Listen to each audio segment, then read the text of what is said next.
أعوذ بالله من الشيطان الرجيم بسم الله الرحمن الرحيم وما كان لنبي أن يغل ومن يغلل يأتي بما غل يوم القيامة ثم توفى كل نفس ما كسبت وهم لا يظلمون أفمن اتبع رضوان الله كمن باء بسخط من الله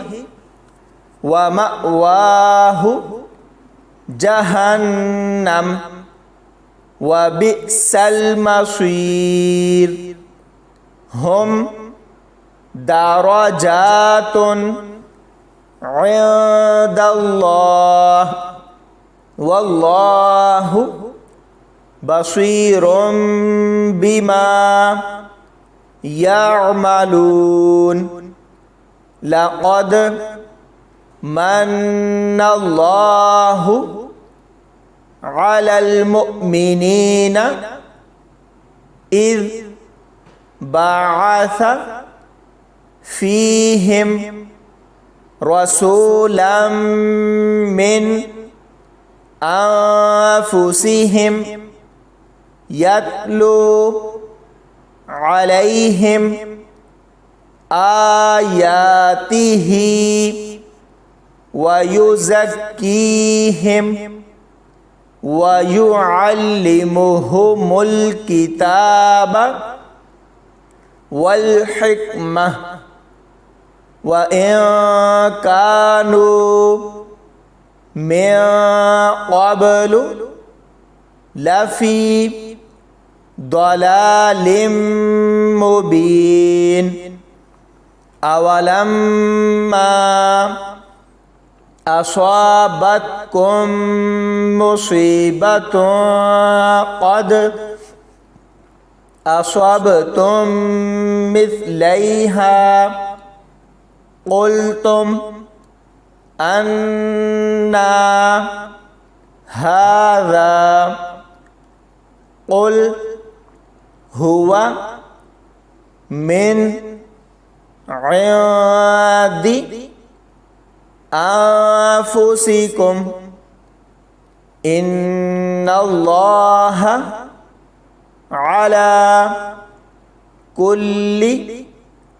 شيء قدير وما أصابكم يوم التقى الجمعان فبإذن الله وليعلم المؤمنين وليعلم الذين نافقوا وقيل لهم تعالوا قاتلوا في سبيل الله أو ادفعوا قالوا لو نعلم قتالا لاتبعناكم هم للكفر يومئذ أقرب منهم للإيمان يقولون بأفواههم ما ليس في قلوبهم والله أعلم بما يكتمون الذين قالوا لإخوانهم وقعدوا لو أطاعونا ما